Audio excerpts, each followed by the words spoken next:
Hello students, next we are going to discuss our next part, steps to death. So students, in our previous video of this chapter 3 history, Nazism and the rise of Hitler, we had discussed about the racial utopia. Today we will discuss steps to death. So the first stage is exclusion. So students, there are 3 stages. 3 steps में Hitler ने क्या किया था, death की तरफ कैसे वो लोगों को लेकर जा रहा था. फर्स्ट स्टेज में उसने क्या किया, सबसे पहले एक्सक्लूजन को रखा. Right, it means you have no right to live among us as citizens, कि तुम्हें एज सिटीजन्स हमारे साथ रहने का कोई हक नहीं है. यू कैन सी हेयर, यहाँ पे आपको एक बेंच की पिक्चर गिवन है. राइट, सो ये एक पार्क में एक बेंच है और इस बेंच पर आपको कुछ लिखा हुआ वाइट लेटर्स में आपको गिवन है कि बेंच पे लिखा है विच अनाउंसेस फॉर आर्यंस ओनली, कि इस बेंच पर सिर्फ आर्यंस ही बैठ सकते हैं. सो यहाँ पर ये शो करता है कि एज अ सिटीज़न तुम्हें हम लोगों के साथ रहने का कोई भी हक नहीं है. Right, now on next picture अगर आप देखें, here you can see the sign declares the north sea bathing resort is free of Jews. यहाँ पे एक सी के पास की बात की गई है, पिक्चर शो कर रही है. तो इसमें आप नॉर्थ सी जो है वो इमेज है और इसमें ये दिखाया गया है कि ये जो सी एरिया है ये फ्री ऑफ ज्यूज़ है. मीन्स यहाँ पर ज्यूज़ नहीं आ सकते, उनको यहाँ पर आने की क्या है, मनाही है. Right, in next picture which is on left side, right side, this is all I have to sell. यहाँ पर एक मैन है, ये सेकंड स्टेज में आता है, गैटोइजेशन. अब आपको पता ही है, यू नो वेरी वेल कि गैटो में किस तरीके से जो क्राउडेड एरिया था वहाँ पे लोग रहते थे. तो इसके चलते हिटलर ने कहा you have no right to live among us, कि हमारे साथ ही रहने का हक नहीं है. तो उन लोगों को, ज्यूज़ को गैटो में रखा गया. तो जब वहाँ से गैटो में उनको भेजा गया तो उनके पास उनकी कोई भी चीज़ें ज़्यादा नहीं थी उनके पास. तो उनको अपना सारा सामान, अपना घर बार, ईच एंड एवरीथिंग वहीं पर छोड़ के जाना पड़ा. तो गैटो में वहाँ पे यहाँ मेन और वुमेन की सिचुएशन यहाँ पे दिखाई गई है. तो यहाँ पे एक पर्सन जो बैठा हुआ है तो उसके पास कुछ भी, जो थोड़ा बहुत उसके पास जो बचा है तो उसको सेल करने की कोशिश कर रहा है कि मेरे पास सिर्फ यही है.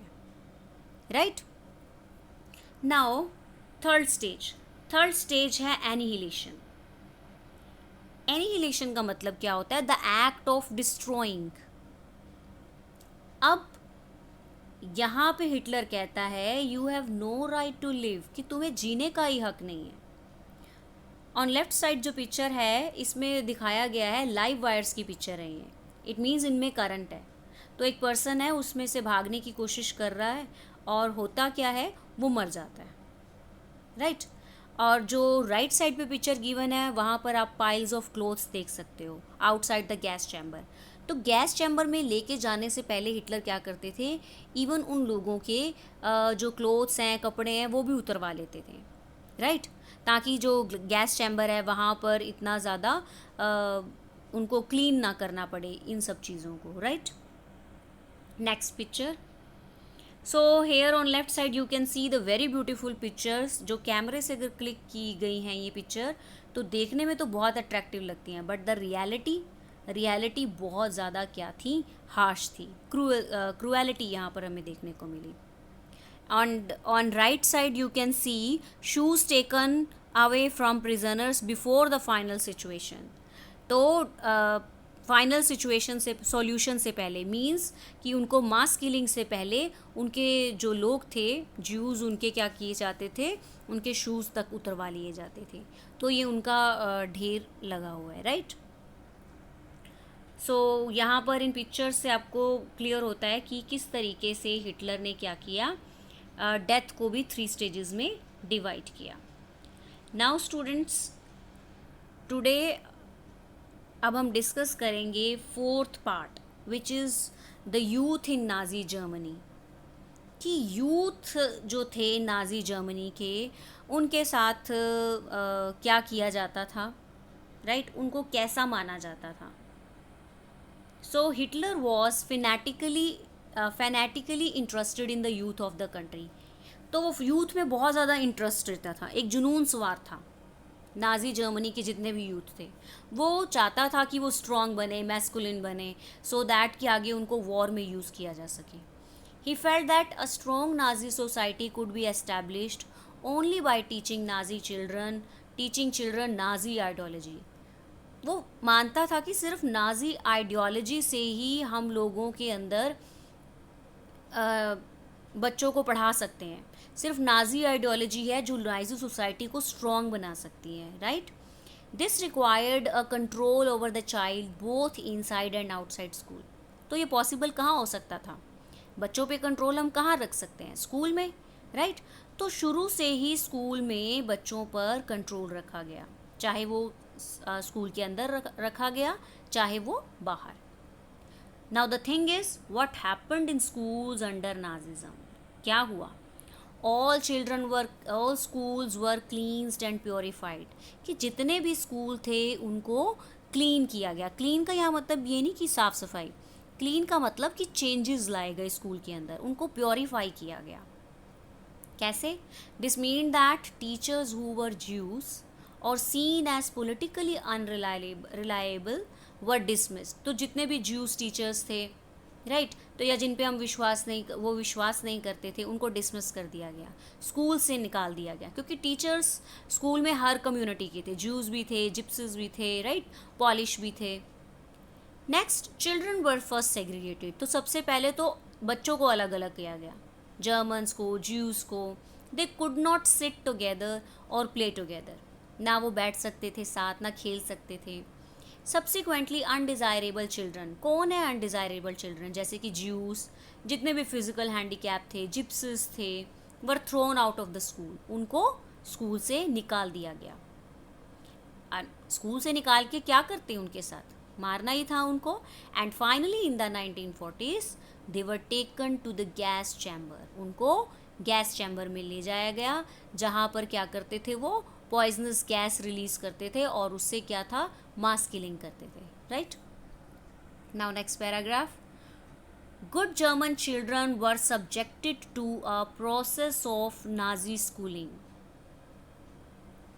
अब नथिंग इज गुड जर्मन्स, जो खुद जर्मनी के जो लोग थे, जो ब्लॉन्ड, जिनके हेयर हैं, ब्लू आइज़ हैं, जैसे दिखते थे, तो उनको गुड जर्मन कंसिडर किया गया.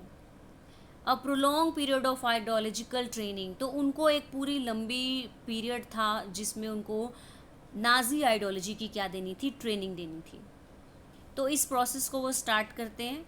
स्कूल टेक्स्ट बुक्स वर री रिटन. स्कूल टेक्स्ट बुक को द्वारा लिखा गया. Racial science was introduce to justify Nazi idea of race.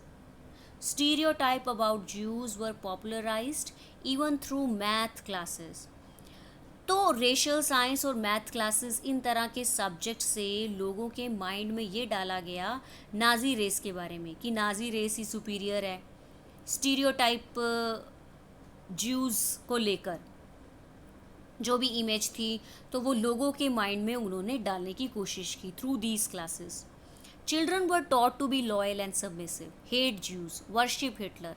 तो बच्चों को शुरू से ही ये पढ़ाया गया कि वो हिटलर के प्रति लॉयल रहें, हिटलर की पूजा करें, राइट, और ज्यूज़ जो हैं उनसे वो हेट करें.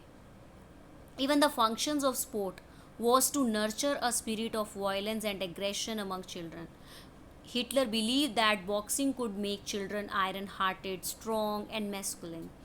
अब हिटलर का ये मानना था कि हमें क्या है, अपने बच्चों को क्या बनाना है, अपने यूथ को हमें आयरन हार्टेड बनाना है, स्ट्रॉन्ग मैस्कुलिन बनाना है.